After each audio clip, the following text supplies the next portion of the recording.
You see the reason you're supposed to have a loctician who know how to do crochet method and know how to do a retwist.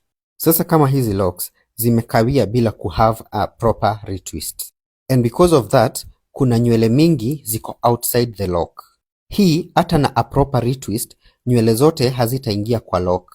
Yes, you can do locksmithing, but pia without regular retwists kidogo haitasolve hiyo shida.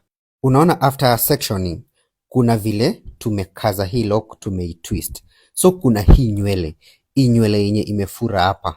Hii ndio tunafaa kutuck in na crochet. Crocheting italock the excess growth na all the strays hair into the dreadlock. So in short, inapunguza that long hair growth. Tunailock instantly, na sasa hako ka growth kako hapo chini, hiyo ndio sasa tutafanya a retwist.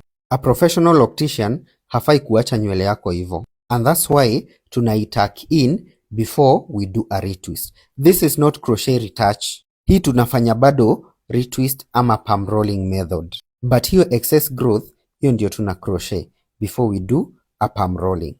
Unaona ka growth kenye kamebaki ni ka growth kadogo sana, and then we do a palm rolling ama yenye nyinyi mmezoea kuita retouch. Visit Dreadlocks Nairobi, Kenya today for all your natural dreadlocks services. Tuko Kenya Cinema 5th floor, na unaweza book on 0723 687868. Turus!